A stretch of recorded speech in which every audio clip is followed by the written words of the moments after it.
From CBS News Bay Area, this is the Evening Edition. Now at 6, Venezuela's leader now in U.S. custody after a dramatic early morning capture. The dictator and terrorist, Maduro, is finally gone in Venezuela. People are free. More on the overseas operation, plus reaction from California's top lawmakers. And then rising tides causing major headaches in the North Bay this weekend. Looks like there's a river coming through here. Never seen a current like this come through here. Why some neighbors are calling it the worst they have seen in 3 decades. And later, the showdown against Seattle. Why a win tonight could mean home field advantage all the way through to the Super Bowl. Niners all the way, baby. This is the most important game of the year. We're live at Levi's with the NFC's #1 seed on the line. Live from the CBS studios in San Francisco, I'm Brian Hackman. And I'm Andrea Nakano. Our top story tonight, Venezuelan President Nicolas Maduro is on American soil after being captured by U.S. forces early this morning. Maduro and his wife landed in New York just a few hours ago. They were escorted off the plane by federal agents. Both will be held at the Metropolitan Detention Center of a federal jail in Brooklyn. Video shows smoke and flames as bombs dropped from the sky in Caracas early this morning. The Associated Press says the attack lasted for about 30 minutes and that the attack targeted military infrastructure. President Trump celebrated the attack this evening and shared why he didn't inform Congress. Maduro and his wife will soon face the full might of American justice and stand trial on American soil. Congress has a tendency to leak. This would not be good. If they leaked, General, I think it would have been maybe a very different result. However, House Democrats have spoken out against the attack, saying that the move was, quote, short-sighted. Yes, Maduro is illegitimate. A lot of leaders are illegitimate in the world, thinking you can simply reach in like we're playing some game of Risk and remove them and then wash your hands of it and everything's fine. Well, we've learned that that's just not the way it plays out most of the time. Venezuela's Vice President Delcy Rodriguez gave a televised address where she condemned the operation, demanding that President Maduro be freed and vowed that Venezuela will defend their natural resources. We are getting plenty of reaction here in the Bay Area. Amanda Harry is live outside Arepas Latina Cuisine in San Francisco after speaking with Venezuelans in the U.S. Amanda? We spoke to several people here at this restaurant, and most of them are actually hopeful about the future of their country. You can see some people here at the restaurant right now. Some earlier were wearing Venezuelan flags. They say they came out to celebrate. Just hours after the U.S. launched a large-scale military operation in Venezuela overnight, including airstrikes, some Venezuelans living in San Francisco gathered together. They came out to celebrate and hope for new beginnings in their country. I spoke to one woman who lives in the U.S. now because she feels comfortable and safe here, but she loves Venezuela and hopes to go back and visit one day. She thinks this is the first step in her country getting new leadership.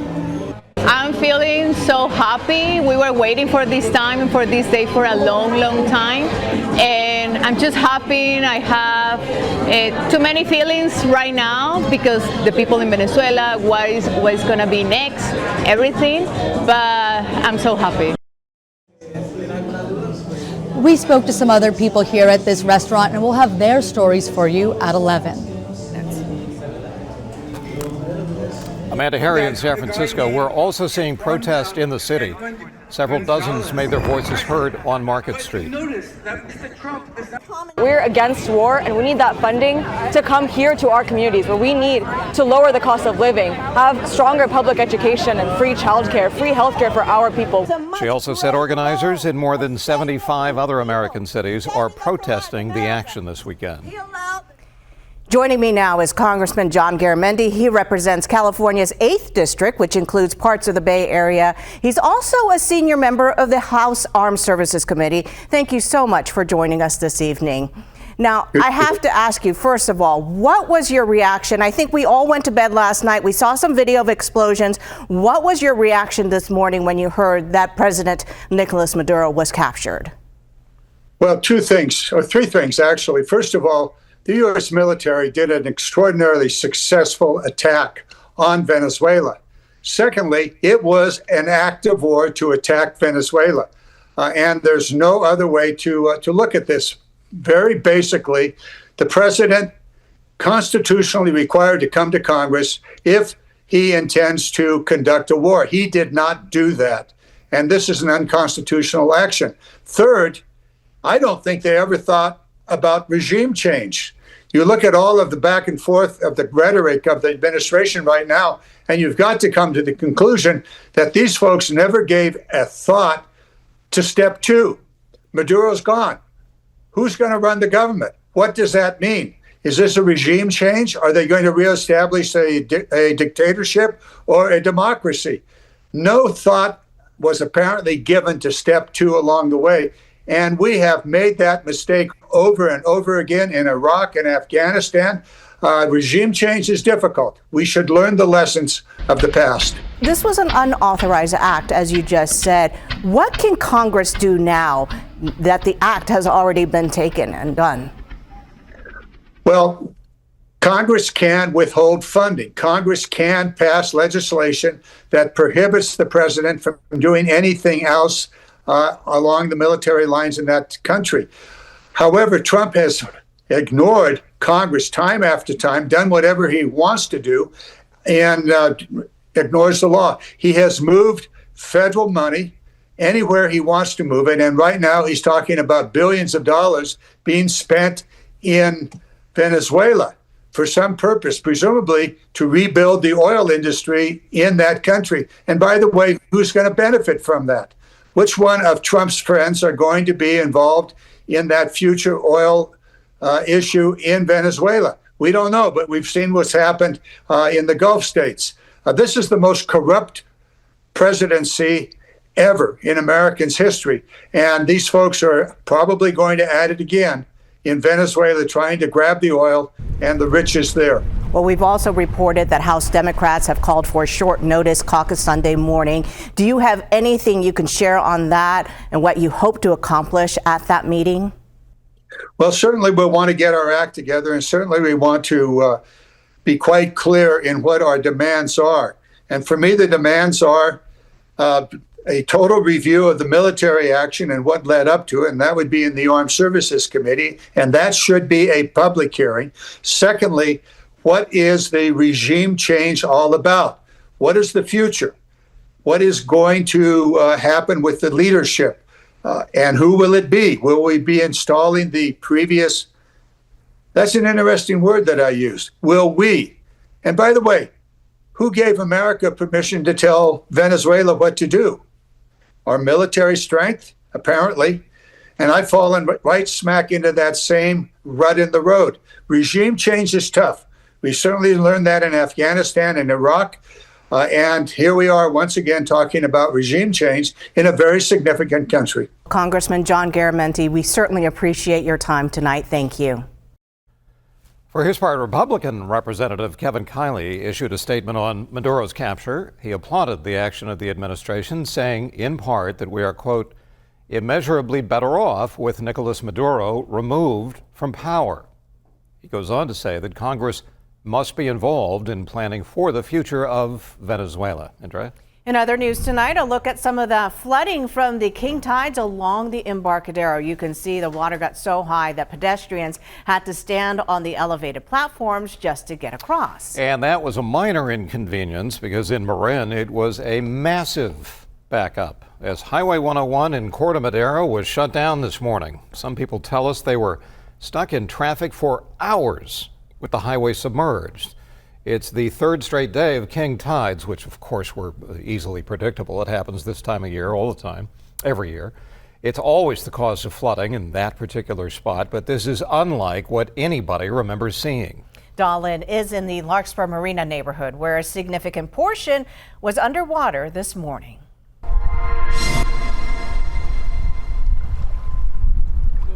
Streets turned into rivers, parking lots turned into lakes, and a small stretch of Highway 101 became part of the bay on Saturday. It's never been this bad. This is what Mark Krawick's house looks like. He says the lowest part of the garage floor is about 3 to 4 inches underwater.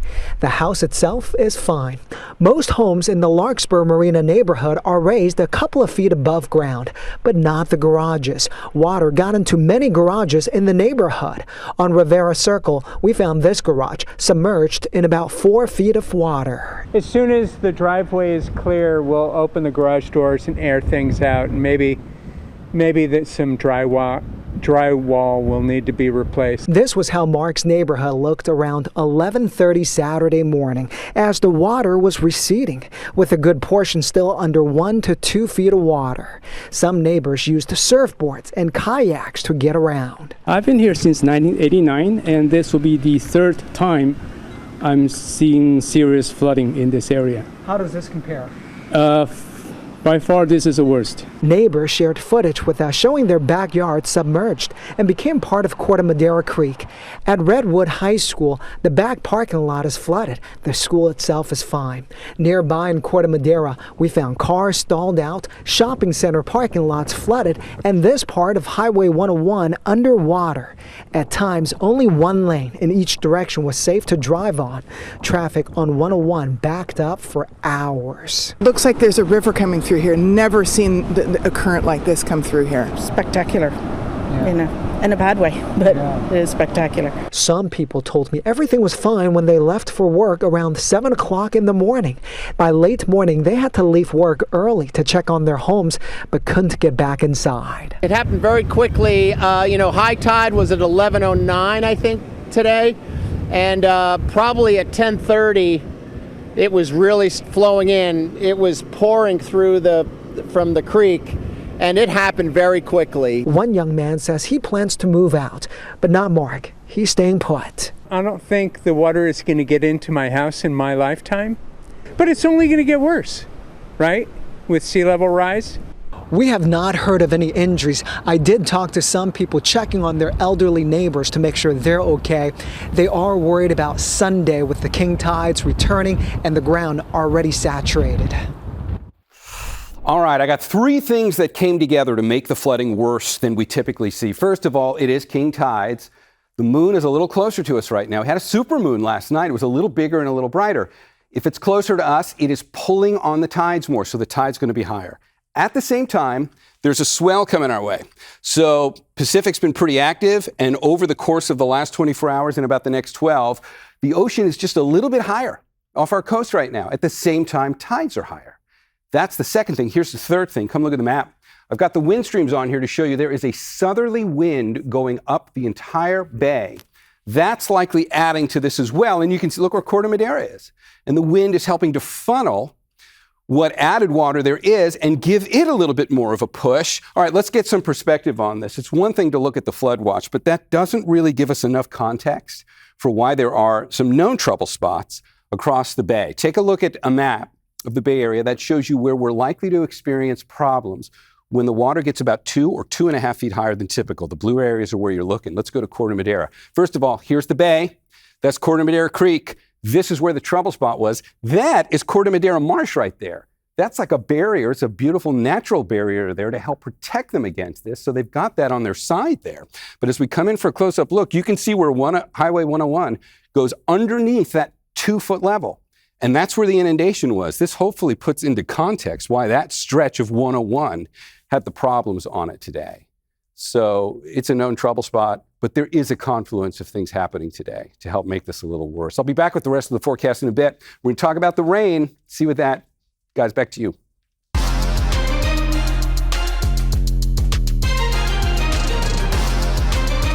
Thank you, Darren. The Best in the West showdown is here, and the 49er faithful couldn't be more excited. Right now, the 49ers are taking on the Seattle Seahawks at Levi Stadium for a chance at the #1 seed in the NFC. And regardless of the outcome, the Niners are in the playoffs. I don't know if you knew that, but they're in the playoffs regardless. A win tonight means they'd have a chance to host every playoff game, including the Super Bowl. Kevin Coe is live at Levi Stadium. Hey, Kevin. 6 yards on the play. How you doing? If you're a Niner fan, you should keep watching this newscast because you're not going to love this news. And if you're a Raiders fan, you might like what I have to say. The Niners are currently down 2 scores. It has not been a good first half for them so far. But maybe this is part of this big fairy tale season that they've had, right? All these injuries, but they are still in this spot right now with a chance to get that #1 seed in the NFC. By the way, today is also Faithful Appreciation Day. Oh, I think we got something good here. Faithful Appreciation Day. Don't call it Fan Appreciation Day. Not here at Levi's, at least. It happens at the last home game every year where the Niners, they have these activities and different giveaways for fans, but this is a regular season finale like no other, because as you guys mentioned, the Niners have a chance to create home field advantage through the entire playoff run, including the Super Bowl. Fans like Addison tell me if the Niners win tonight, he's breaking the bank. If they were to win and go all the way to the Super Bowl, brother, man, I would immediately buy those tickets. I don't care. I don't care how much it is. Put it on Karma. I don't care. Unusual because the Niners, they're actually debuting their black rivalry uniforms for the first time all season tonight. You know, you guys mentioned it, regardless if the Niners do pull this out tonight, they are in the playoffs, and that should be commended with all the injuries they've had, but that's not why the faithful are out here in full force today. We'll have all the post-game reaction for you after the game. And that is Kevin Coe live at the stadium. Kevin, thank you. All right, well, continue coverage on this First Alert Weather Day. Coming up, roadways turning into waterways. A look at the flooding that some say is the worst they have ever seen. Turning to the North Bay, we saw flooding on Riviera Circle in Larkspur today. The area has been hit pretty hard from king tides and all of the recent rain we've been getting. Darren Peck has more on the rain that's still to come. Darren? And it is still to come, Andrea. We are in just a little bit of a break right now. Look at the live radar. That's what you're seeing on here from the last hour. A few light showers. It doesn't really amount to much. We've got to look at the slightly bigger view. Let's get our orientation so we can see what's coming from here. I'm going to switch from looking at the live radar, and we're going to watch the high-resolution forecast depiction of what's coming our way next. And when we do that, you're going to see what appears to be the rain coming from the north tonight, but that's not it. This is it. Look what's coming our way tonight. Kind of interesting looking. That's a pretty significant surge of rain coming at us from the southwest, seemingly out of the blue. This is wave number 1. Look at the time here. This is going to be in through like the first half of Sunday. Wave number 2 is going to get here with similar timing on Monday. There are 2 more of these to go. Come back in for the closer view. Let's see if we can get some detail on these and track these through time so you can start planning your Sunday. And if you have to be on the roads at all for Monday, which I'm sure many of us do, once you see the first half of Monday, we'll leave behind the live radar, put back that future cast. What we just saw was a little bit of rain shows up from the north, so we see some of those showers. That gets us ahead to tonight, but watch what shows up here from the south. This is what we were just looking at. That's the much more impressive rain. That's here in the overnight hours. This is the pre-dawn hours here. We're looking at Sunday going from early morning, getting us into the early afternoon. And it'll stay pretty good through like the first part of Sunday. And not everybody's getting constant rain. There will be plenty of on and off like so many of these last systems have been, but there's clearly more widespread steady rain coming through the morning hours of Sunday. And then by the time we've gotten into Sunday around sunset, stragglers will clear the South Bay. We get another little bit of a break. That's good. We'll need it. Because on Monday, look what's sitting off the coast there. This is still pre-dawn. Let's bring that one on shore. And here we go again. This is now Monday, a little after sunrise. Very well-organized front pushes across the North Bay. We get more widespread rain showing up now for everybody. This gets us into the late morning. And now, since we've gone far enough down the road, we lose the high-resolution forecast imagery. We can go long range, gets a little less granular, but we see the same story. Widespread rain stays with us through Monday. And then you can see the system pulls away and comes to an end. All right, it's a decent amount of rain. So if we add up the totals from now through Monday, we're looking at a couple of inches. Some places a little more, some a little less. 2 time frames to be aware of on this, because this does bring in some flooding concerns. Not coastal, low spot, bay, king tide stuff. This can happen anywhere on any roadway that's not draining well.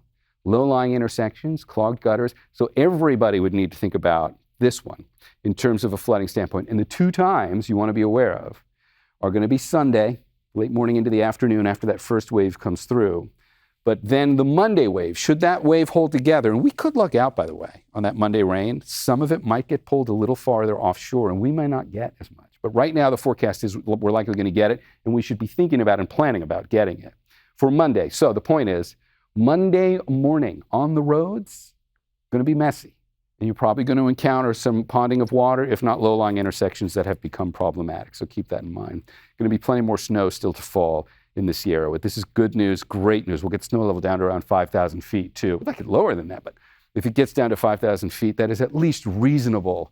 That gets snow through that mid-elevation belt in the Sierra where we will be storing more water in a snowpack, and it means deeper snow showing up for the higher elevations. And it does mean good snow up there as well for skiing, but just from a standpoint of it's our biggest reservoir, let's get going here. We're falling a bit behind on snowpack, but we're catching up. It's been good over the last week. Okay, in the 7-day forecast, we've got 2 more days that are first alert status. For the obvious reasons of the amount of rain we just saw coming our way, we don't look to be under any real intense bursts of wind anymore. I think we've seen the worst potential for that.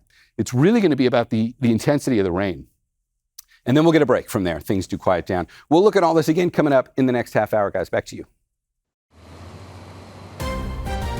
From CBS News Bay Area, this is the Evening Edition. And welcome back on this Saturday evening. President Trump is revealing new information about the military operation to strike Venezuela and capture the country's leader, Nicolas Maduro. Maduro and his wife are now facing charges related to drug trafficking in the United States. President Trump also says tonight the U.S. is going to run the country until it can safely transition power. Natalie Brand is in West Palm Beach with the latest. Nicolas Maduro and his wife arrived on U.S. soil Saturday evening, where they will face federal charges in New York related to drug trafficking and narco-terrorism. President Trump shared this picture after Maduro was captured by an elite military team overnight in what the administration is calling Operation Absolute Resolve. Overwhelming American military power, air, land, and sea, was used to launch a spectacular assault. The president detailed the military action from Mar-a-Lago Saturday afternoon, hours after the overnight strike on Venezuela. The operation targeted military facilities and involved more than 150 U.S. aircraft and follows months of military buildup in the Caribbean. President Trump also says the U.S. will run the country until a safer and proper transition can occur, without specifying exactly how that will work. Well, you know, they always say boots on the ground. So we're not afraid of boots on the ground. Are you concerned that bad elements of the Maduro regime will remain in place? Well, we know who they are. We're on them. And they're acting much differently now than they would have acted 2 days ago. The Trump administration is defending its decision not to notify Congress ahead of the strike, but Democratic lawmakers are blasting the move and questioning what comes next. Yes, Maduro is illegitimate. A lot of leaders are illegitimate in the world, thinking you can simply reach in like we're playing some game of Risk and remove them and then wash your hands of it and everything's fine. Well, we've learned that that's just not the way it plays out most of the time. Venezuela's vice president insists Maduro remains the leader, calling the U.S. action a violation. That's Natalie Brand. With us now is the director of Stanford University's program in international law, Alan Weiner. Alan, there's been a lot of talk about the legality of today's strike. Was it legal? Well, I'm not really sure that there has been that much talk about the legality of today's strike. Brian, I think you'd find very, very few people who would be willing to defend the legality of the strike. This is clearly a use of force by the United States against Venezuela. It's quite clear under international law, under the UN Charter, which the United States was a leader in creating after World War II, that the use of force in international relations by one state against another is prohibited. There are only 2 exceptions. If a state is the victim of an armed attack, it can use force in self-defense. That clearly was not the case here. Venezuela hasn't attacked the United States. And the other exception is if the UN Security Council authorizes the use of force, which hasn't happened here. So I think this is quite clearly and unambiguously an unlawful use of force, an act of aggression under international law. Okay, President Trump has said that the U.S. will, quote, run the country until a judicious transition can happen. Is there any sort of precedent for this kind of action and for what happens next? Well, there actually is precedent, but I don't really know how it's going to apply in this context, Brian. The precedent is when one country defeats another and it occupies it and it takes control of it and it uses its own military and security and governing forces to run the country. That's what happened in Germany and Japan after World War II. That's what happened in Iraq after we overthrew Saddam Hussein for a period of time. That's what happened for a short period of time in Afghanistan after the United States overthrew the Taliban regime there, until authority was handed over to local governing authorities who had been elected or selected under some kind of a domestic process.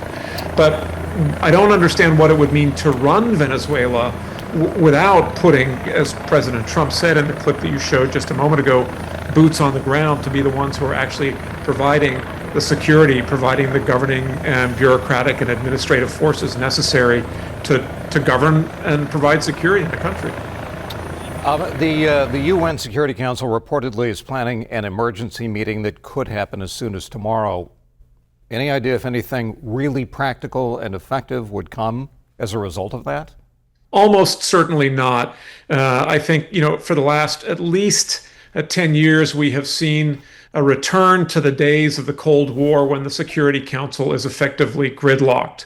As you know, decisions by the Security Council require votes of 9 of the 15 members, including the votes of all of the permanent members, the UK, France, the US, France, Russia, and China.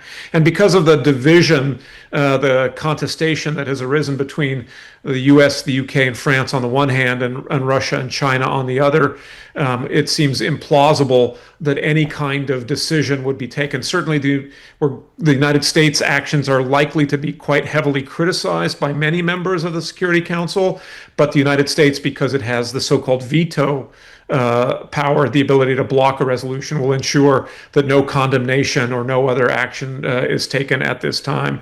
I think we may go back to the Security Council in the future when there is some kind of plan for a transition in Venezuela. That maybe has happened in other circumstances, even though there was opposition, say, to the U.S. invasion of Iraq in 2003. Later, there was some agreement about international engagement in the governance structure of Iraq. But I think it's far too soon for that to happen, given that the United States has not really expressed any clear vision or guidelines about what the day after tomorrow will look like in Venezuela. Okay, a lot of Venezuelans themselves, including in the Bay Area, are elated about what happened. Is there an upside to plucking Maduro out of the country as its president? Look, Maduro stole an election. He was an illegitimate leader. He has overseen, a terrible human rights record in Venezuela, contributed to massive, a refugee situation that has affected neighboring countries. So my objection to the U.S. actions or my characterization of the U.S. actions in Venezuela as illegal is in no way an endorsement of Nicolas Maduro. The question, though, is, do we think about this only in terms of this one transaction? This is what I always encourage my students to think about with respect to the role of international law. International law really depends on states to comply with it. There's no international police force out there to enforce it. So the rules work only if states believe they make sense for them. The United States, after World War II, agreed to a regime in which we said we would no longer be allowed to use force against other countries in order to achieve our foreign policy objectives, which is what the world had looked like for 2 centuries before 1945. And so, yes, removing Nicolas Maduro, an illegitimate leader, from power is a good thing, I believe.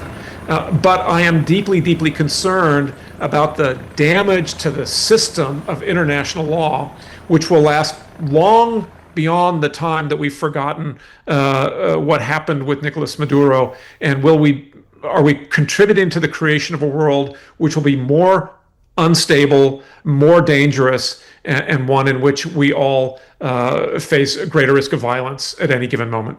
Harvard and Stanford graduate Alan Weiner, now of Stanford Law School. Alan, thanks very much for your time. Really appreciate it. Thanks for having me, Brian. You bet. And coming up next, homicides in Oakland as the city gets off to a bad start. We'll talk about that. when we come back.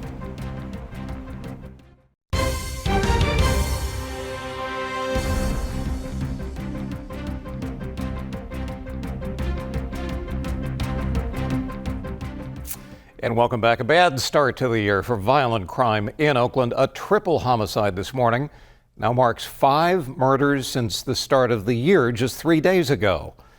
Police have not released any information on potential suspects or a motive. An investigation remains ongoing. Mayor Barbara Lee, for her part, condemned the violence, saying, quote, "Even with historic progress in 2025, gun violence remains a real and urgent concern." We're getting a better picture on Oakland's efforts to deter crime. New police data shows there was a 25% drop in violent crime in 2025 versus the year before, Andrea. Flu cases across the U.S. have been surging. California is one of the states seeing a spike in infections, especially among children, with influenza A and its subtypes having already been spotted here in the Bay Area. Amanda Harry talked to an infectious disease specialist about the strain and how you can protect yourself.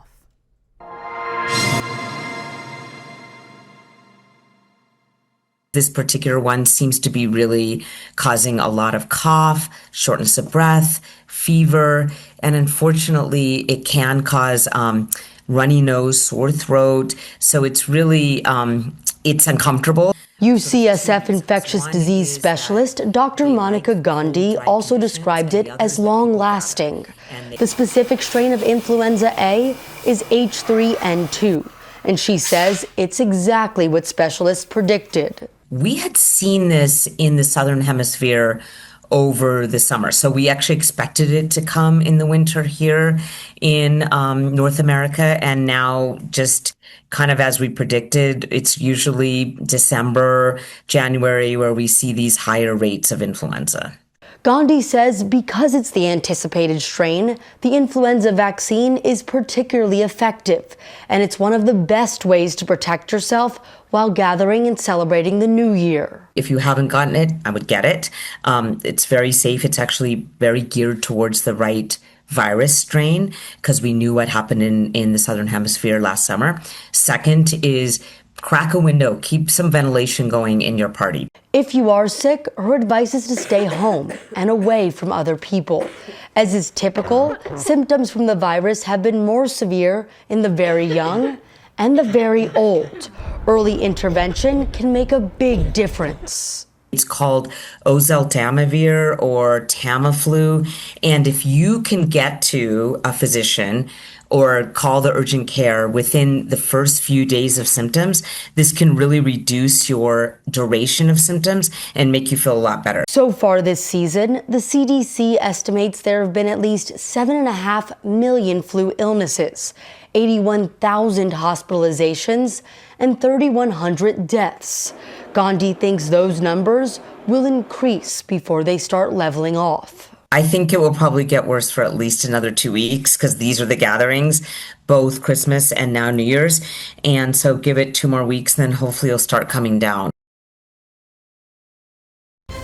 Well, look what's coming our way by the time we get into tomorrow. I'm going to play that again. We're getting some light showers out there tonight. But it's the surge of moisture that comes up from the south that really defines Sunday. It's going to be a bit rainy around here tomorrow through the morning and the afternoon. And that's only the first one. Another one's coming in on Monday. We'll break them all down. I'll show you what it's going to look like timing-wise for your part of the Bay coming up after the break.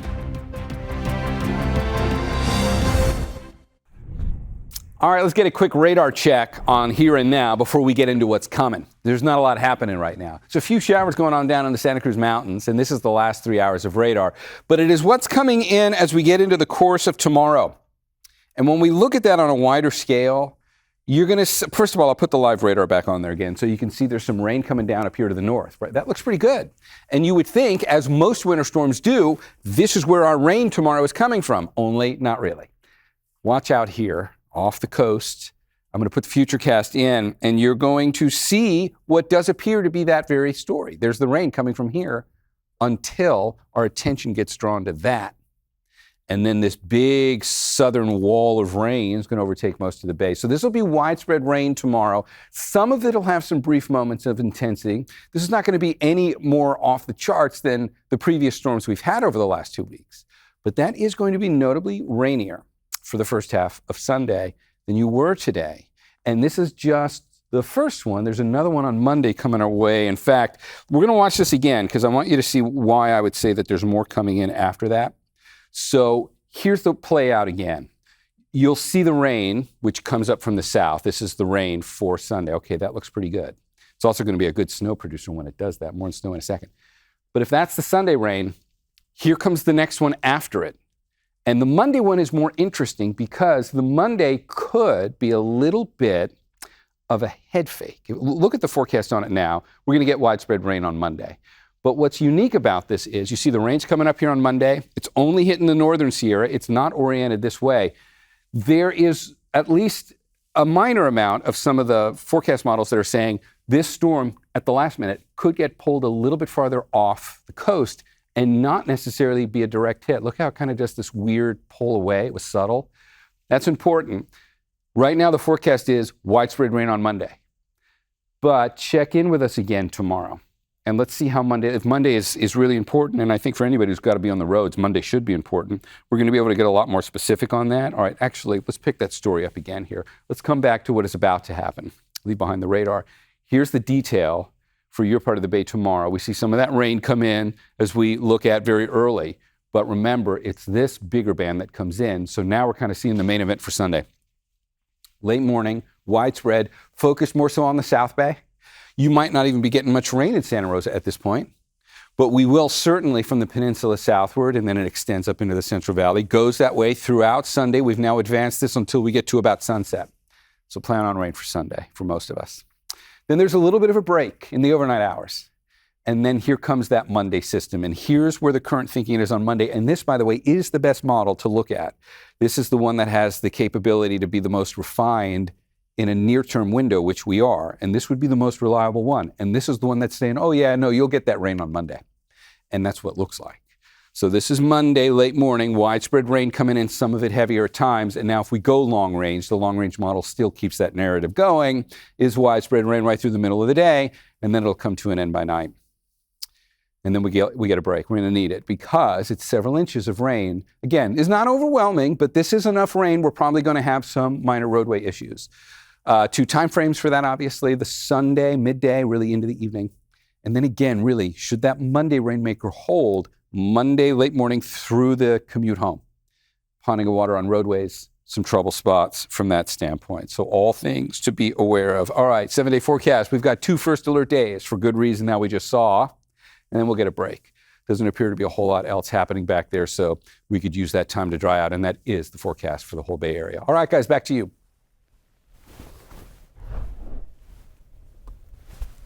All right, well, a North Bay resident is rebuilding an iconic barn that was destroyed in the 2017 Tubbs fire. Kenny Choi spent time with the man behind the mission to find out why he's so dedicated to completing this project.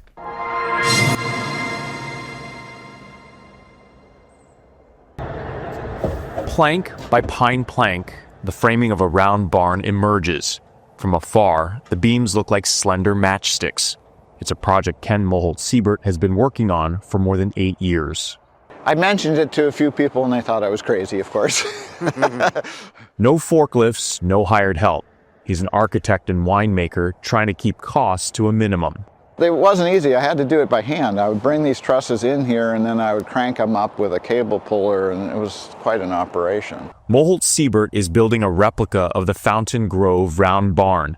He remembers seeing it from the freeway when visiting his grandfather in Santa Rosa. It was really quite a landmark, especially when the grass was all green and the red stood against that. You just couldn't miss it. That is until 2017, when the Tubbs fire raged and roared through parts of Santa Rosa. This is where the fire kind of explosively jumped across the freeway, destroying thousands of structures.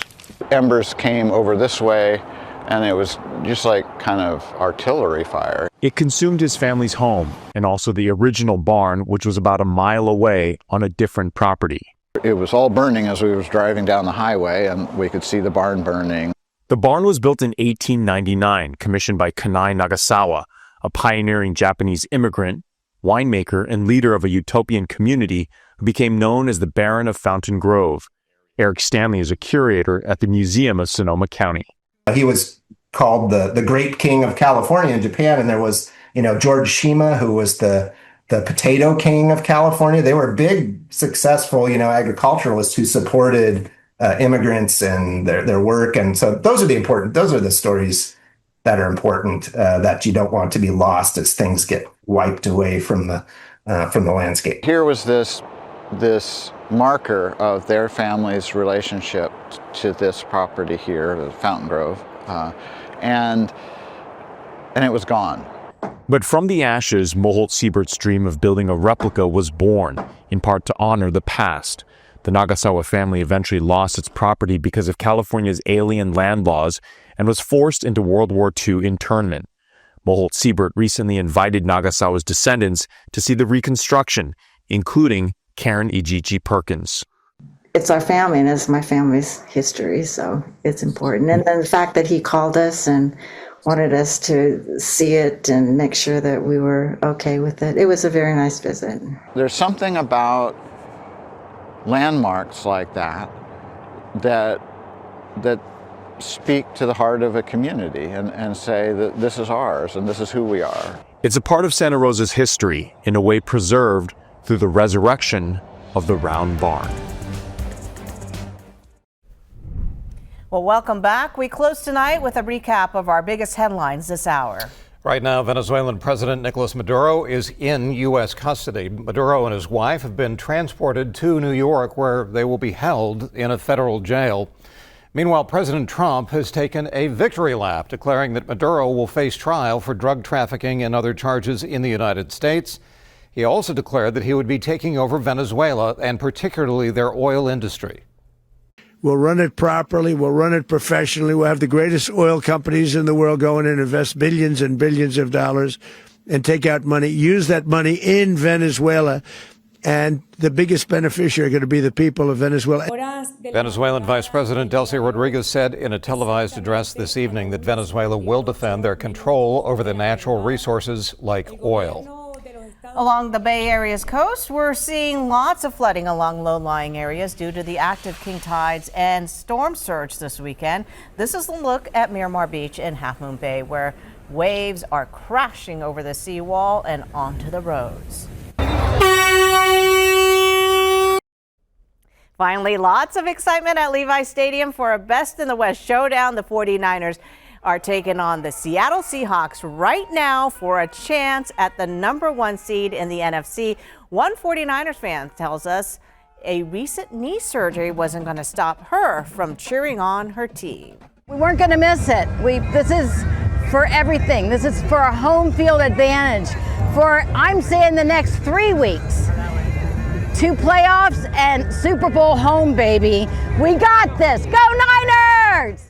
So a win tonight means the 49ers will have a chance to host every playoff game, including that Super Bowl, like she said. The 49ers are a little bit down right now, but there's still time to come back.